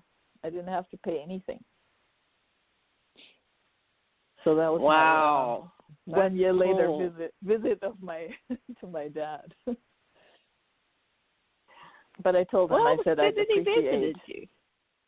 Yeah, but I said I appreciate a little bit gentler. I don't want to, the whole was a little bit too much action for me. Too much again, drama. I told him boundaries. You can come by and just whisper in my ear or so, but it doesn't have to be a big production like that. Yeah. Let's do a time check here. Uh-oh. TJ, are you muted? Is that you, TJ? Are you muted, or did you mute yourself? Uh-oh. I don't know if I got TJ. I have to check her number. Okay. I'm going to mute this until I find out if it's the right number. Okay, so what else would you like us to know about you, Johanna? What's important for our listeners to know about you? Yeah, I know. Usually she has call-in people, or so she told me. Yeah. Are there any, or? No, nothing's working today. We barely got on air. We can call this a day. I don't know what happened with Teresa. I think she just dropped off. Yeah, this is not Teresa. Somebody's listening to the show. I can ask them if they have any questions. Yeah, why don't you? Okay. Area code 786. Oh, hi, Susan. Hi, Janet. Hi, Susan meets Johanna, and Johanna meets Susan. Hi, Johanna. So Teresa just dropped. If somebody can text her and see if she can come back on. Maybe she's trying to call back in. But, Susan, have you been listening to the show for a while? I'm sorry, I had walked away from the board. Do you have any comments? I came in when, I don't know if that was TJ that was talking or somebody else. They were talking about their near-death experience where they had to go into the ambulance. It was going to be a big deal. Johanna, okay. Yeah, that was very intriguing. I do have a few interesting ideas about what heaven really is, but I won't get into that. Just like you're psychic. Have you had a lot of experiences with ET? A little bit. Have you run across anybody who says that, or who claims, or who knows that they're going to be going home in their present physical body, present physical lifetime, and not have to die here to go home? Home world. Sounds frightening. Sounds frightening for me. I'd like to leave the body behind, personally. No, I don't usually. Really my field. Is you working mostly with ET? Yes. In fact, well, I live tell us up more about that. Down here. What? Tell us more about it. Well, basically, I'll make it very quick. The experiences started when I was like 5 years old. I started getting these past life dreams, like especially around 7 years old, about my past life and how I died being obliterated by a black hole when we came into the Earth's solar system and upper atmosphere. And then I was born here, and then from there they took me up in the ships and told me all about my background and my experiences and my origin and everything. And I was able to remember all my past lives and the reason I came here. And I've been working with them ever since, having experiences. I got white tattoos on me, which are markers from them, not scoop marks or anything, but actual white symbols. And so were you aware of why you came back? No, what had happened was in my past life, when I entered into the Earth's solar system and then in the Earth's upper atmosphere, our ship was obliterated by a black hole. And then that, of course, everybody died, right? And that was in my immediate past life. And then I was born here. Yeah, but you said you were aware of your purpose of being here. Yeah, eventually, well, I more or less knew that I had to work on the universe, dimensional systems in its next stage of development, which I did. We finished it. And then we had to stabilize other systems. We had to rescue other planets that were being conquered by negative ET forces. And then basically stuff like that, and do a lot of geomancy and a lot of central Earth planetary energy work up there in the ships and stuff. And they said they had to make the best of it because I didn't have a body up there in suspended animation, so they had to incarnate me into a suitable fetus that would have the biomatrix that would match the soul matrix. And so that's what they did. And what it did was it accelerated my ascension quicker. Instead of me going through 5 or 6 stages of to reach the golden light state of being, within a lifetime, I had to do it very quickly.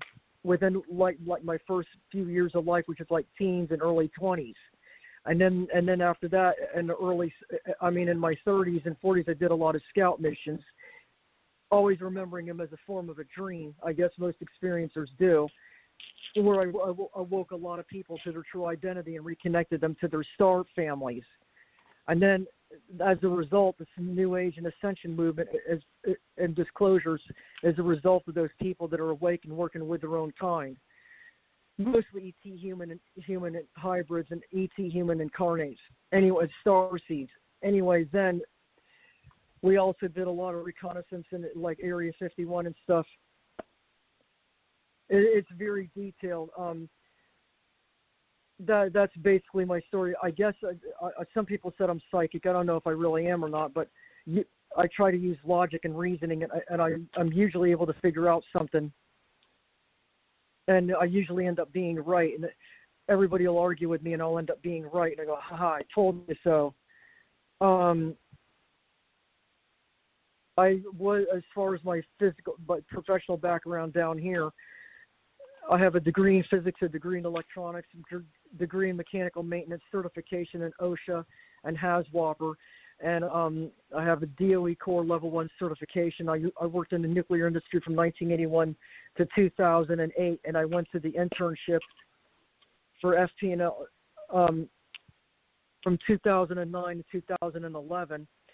And it was when I made straight A's, the dean's list and everything. It was when I didn't get hired back on at FT&M that I was spinning. And I decided, well, I must be, I could have worked more than I did. And I think it's because of my connection up there that I'm not working as much as I should. On top of the fact that we're women, and I guess as women, we're supposed to perform in order to get certain positions instead of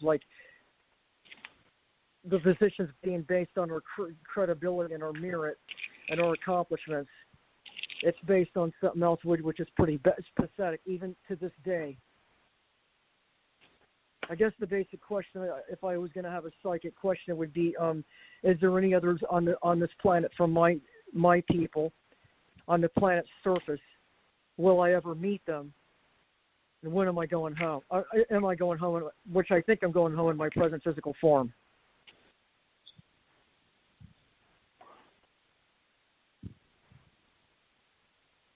Johanna? Well, I think there's, I mean, I think there's lots of people like you scattered about. Will I ever meet them, or probably not?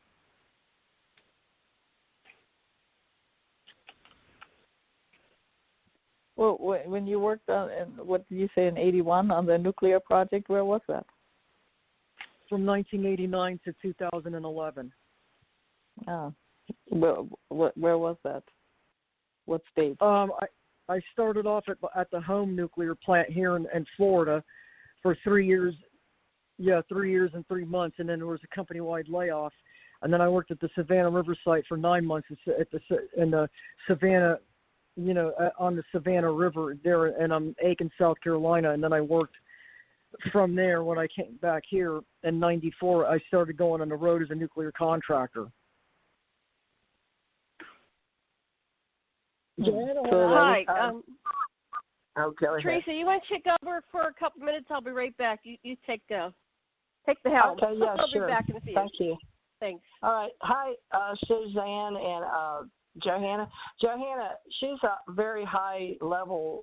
I don't know that we have a universal name for her intelligence, and she's helping us in ontology for sure. But what I saw universally as a psychic is she was working with people. They were, like, for me, she's one of the gatekeepers of one of the portals that we can, I don't know how to say it because she has all this knowledge of black holes, and I have a lot of universal knowledge. So I work in a lot of universes and realms, like we were talking about seeing people, in other realms. So you can help us, Johanna, because she's looking for specific, hopefully people similar with her level, but she's such a high level energy and being, plus super intelligent and nuclear down here. I really feel like talking to Susan, and I've got the advantage because I've talked to her off radio. But Johanna, I sort of asked her to come on tonight to help us out.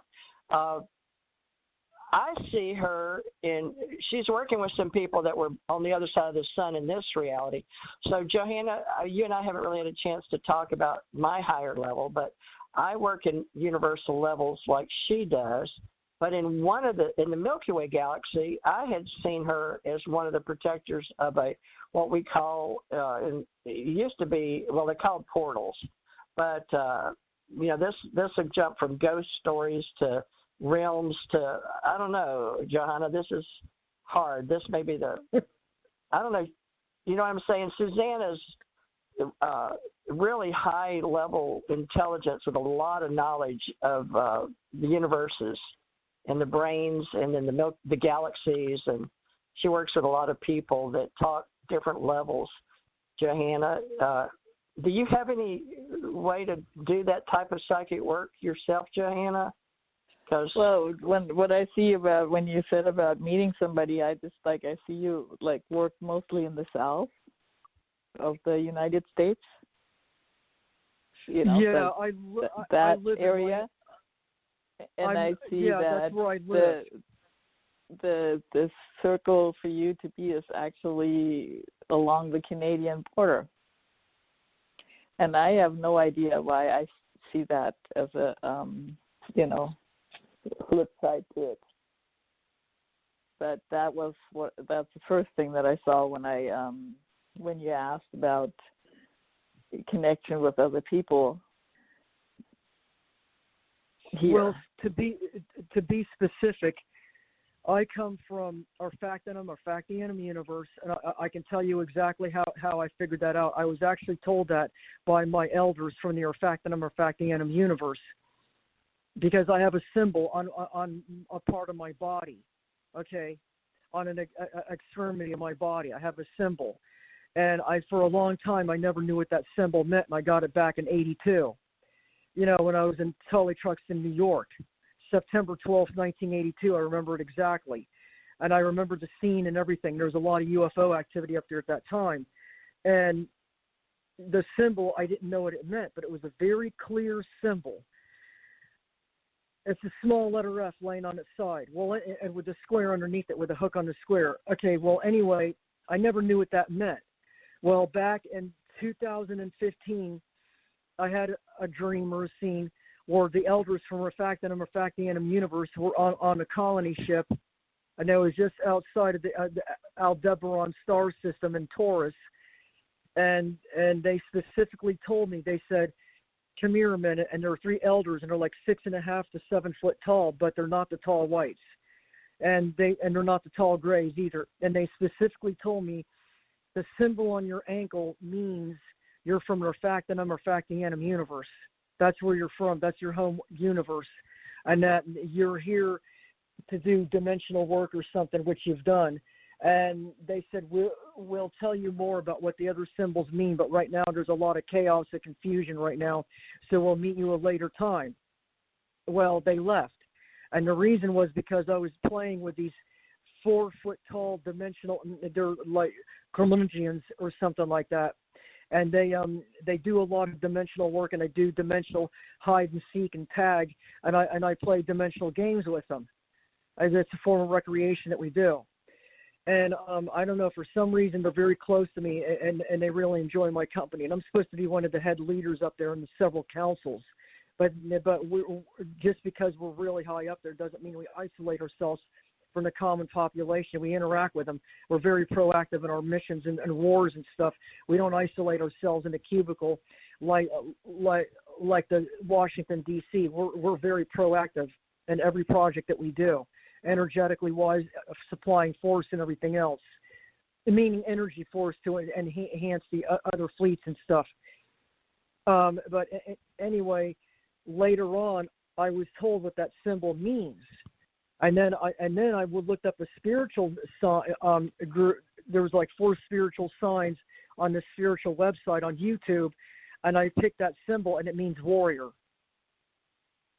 And I've been told several times by several different people that don't even know each other that I'm a warrior, that I'm a light warrior, and I do a lot of good.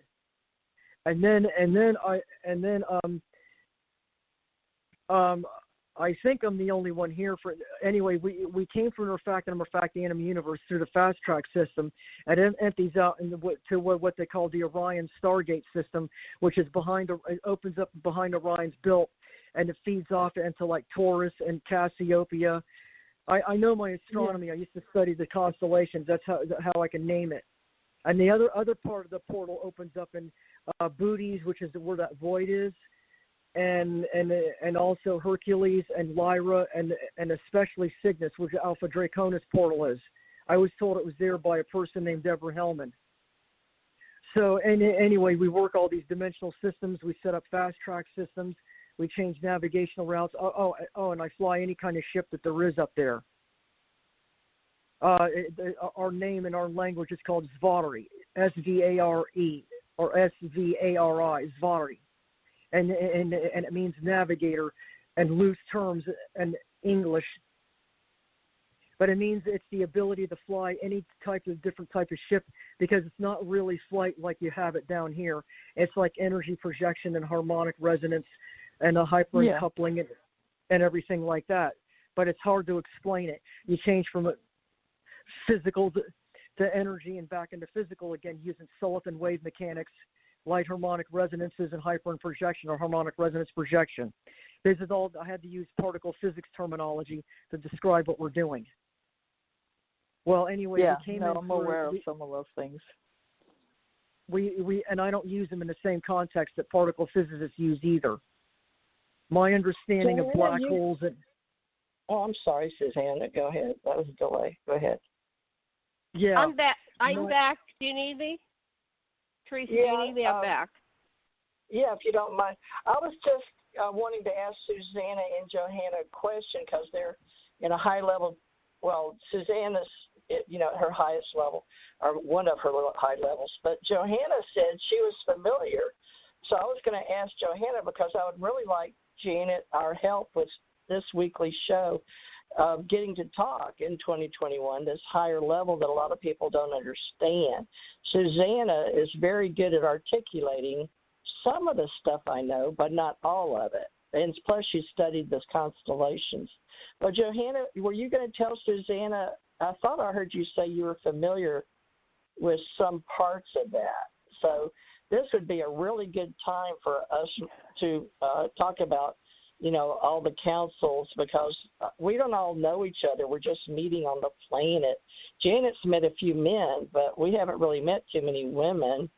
The highest universal, all the different universes coming together.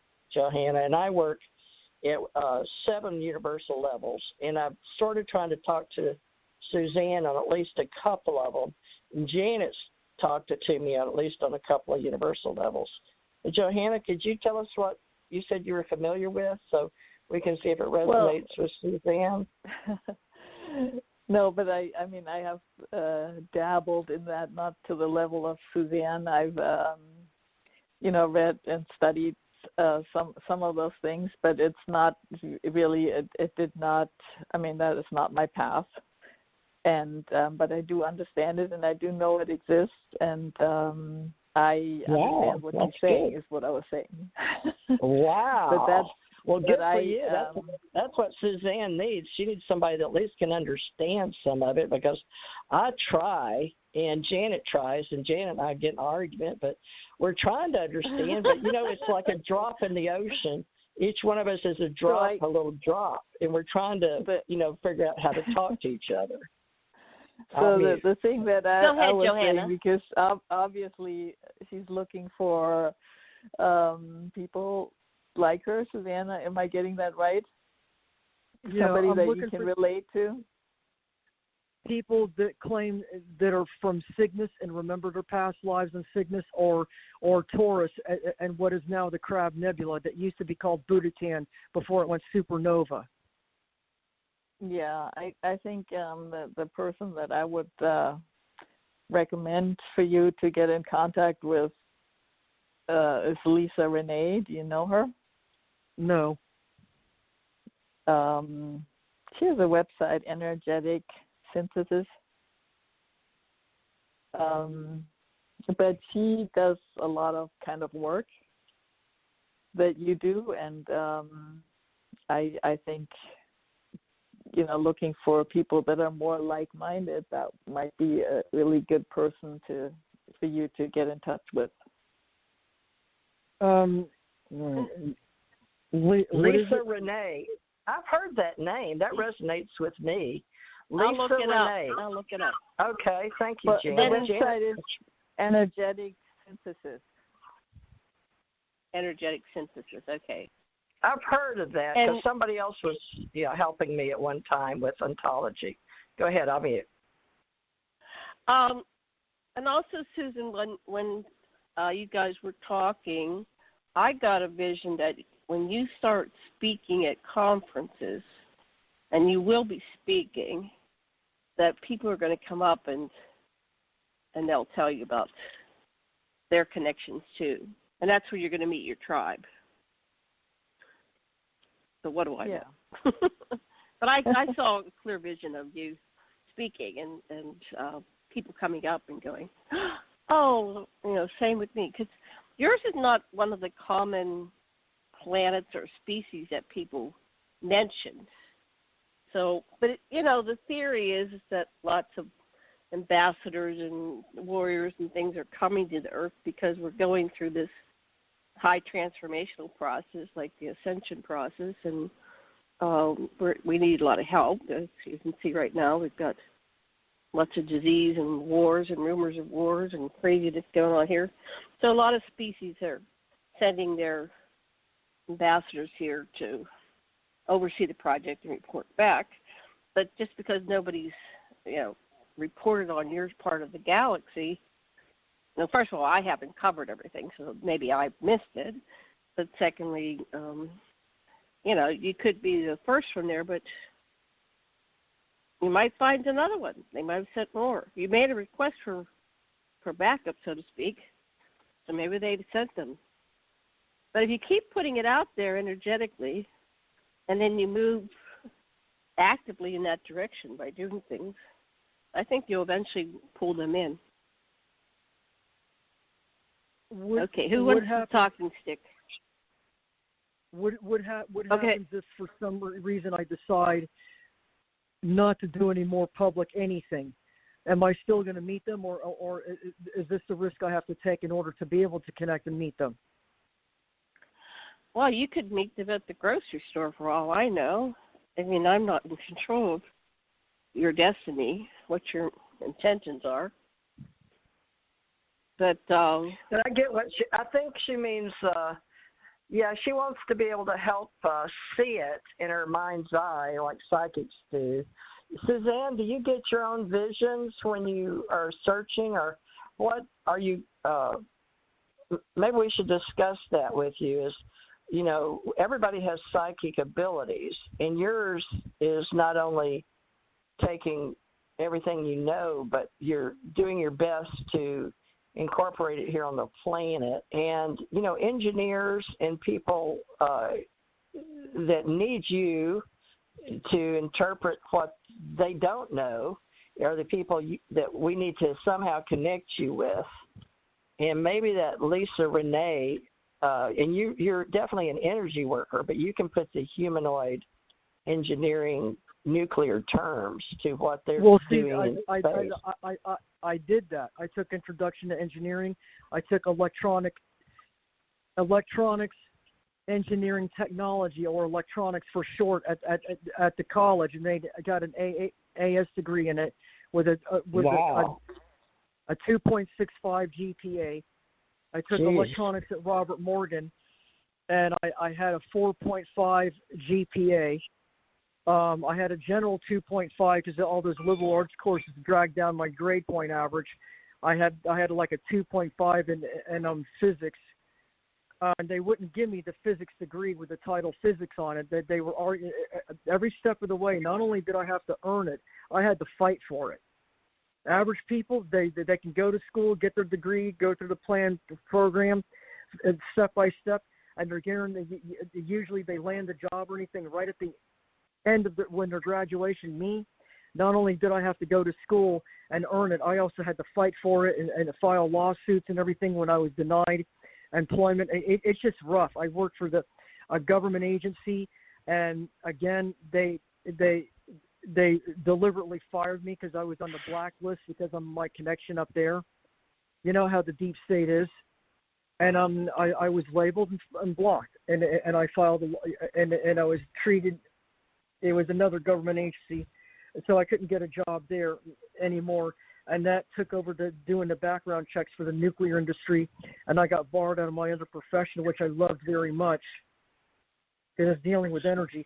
The higher the energy, the more intense, the more exhilarated and a euphoric adrenaline rush I get. And the more other people... I can see you working... What? I can see you crossing over into our world, in the psychic spiritual world.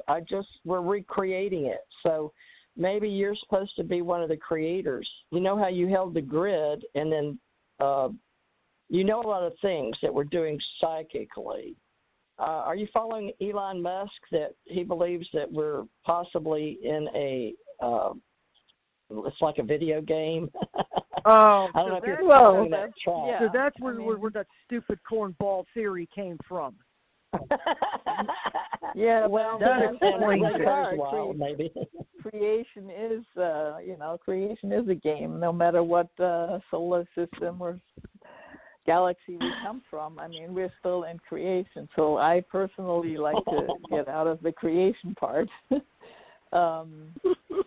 And back into just into the heart field. But there is that whole field of creation that and science that is interesting, and it has a large tribe, and there is, I'm sure, other people like you also here.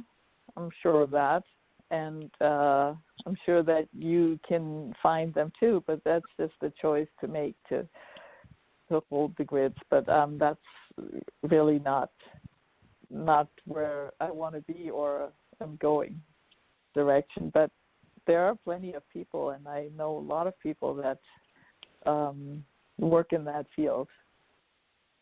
But it's necessary And I can tell you, I am from what I remember in my past life, and even in this life presently, I am a very highly evolved master energy creator being, which is why I'm on a very high position of counsel in the other universe.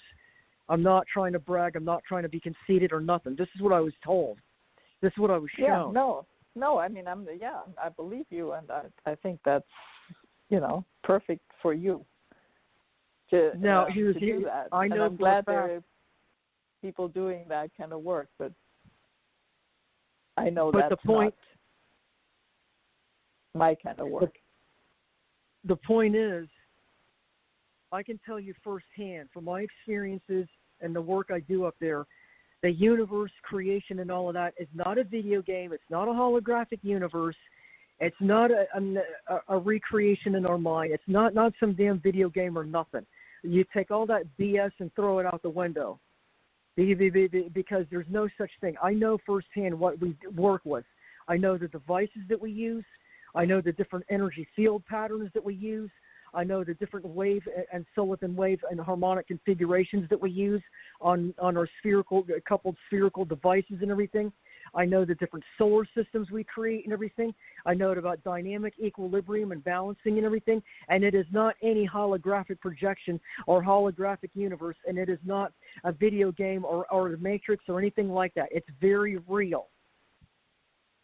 We use the images. We use an impregnation of a standing field pattern on a sphere. Then we send a singular silicon wave through it, a 1 to 3 dimensional silicon wave, and we project it to the target that we're working on, and it projects that silicon wave to the target.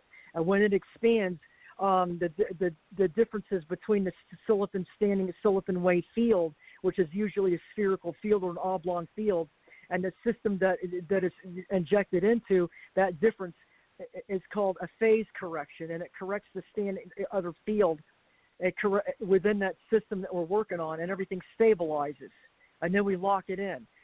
No, you're going to tell me that that's a matrix and a holograph didn't give you? That's bullshit. I didn't say that. I didn't say that. Whoever's telling the mainstream scientists this, there's an evil negative ET scourge, and they're doing it on purpose to mislead mainstream scientists, to keep them running around in circles, and that way they can keep this human race dumbing down. This human race somehow by accident became a commodity and became caught up in the game between the negative scourge and the positive, the ones that are trying to liberate and stabilize the universe. And they're all vying for this piece of real estate because this is a very critical strategic navigational route, and this is a very strategic point on what you call the baseline harmonic resonance pattern that governs physical reality.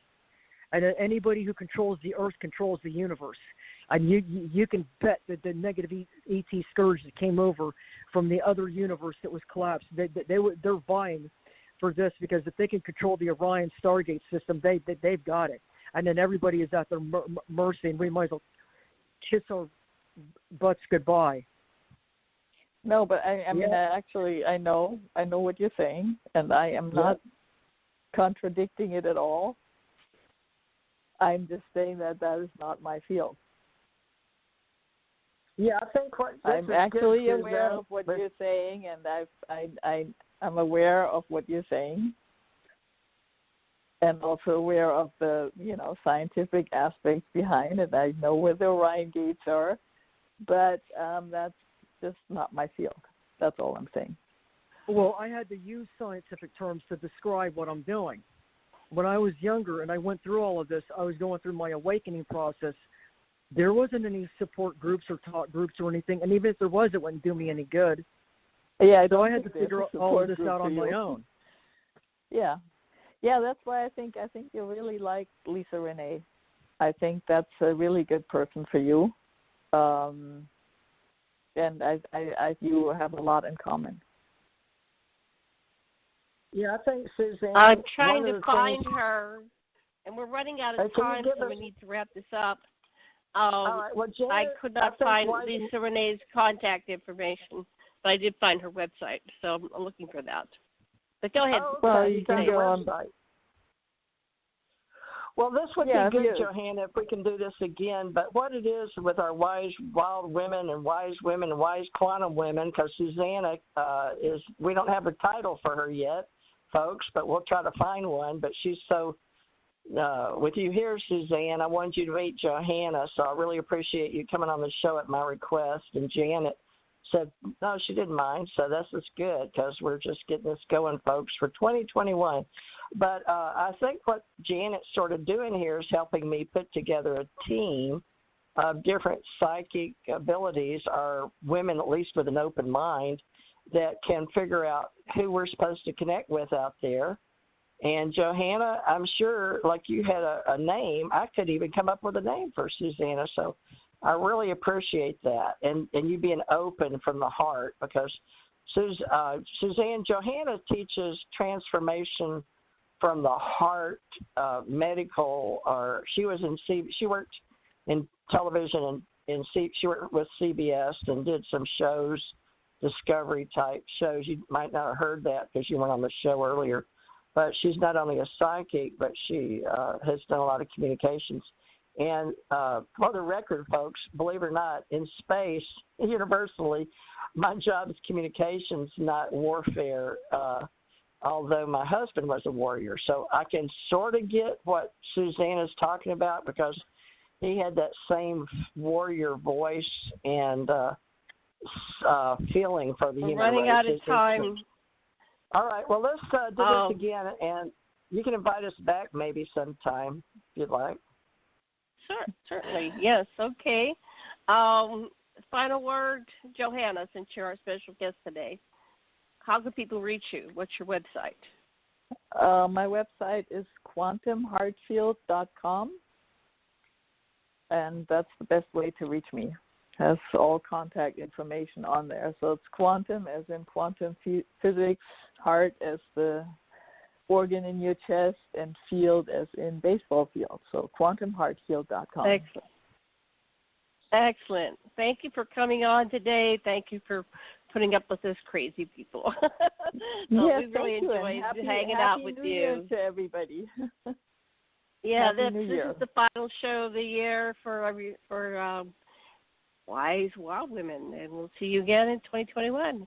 Thank you, Susan. Thank you, Teresa. Aloha, love and blessings. Aloha, Thank love you. and blessings. Thank you, Susanna. Thank you, Johanna. Thank you, Janet. Thank Thank you. you. Thank you, TJ.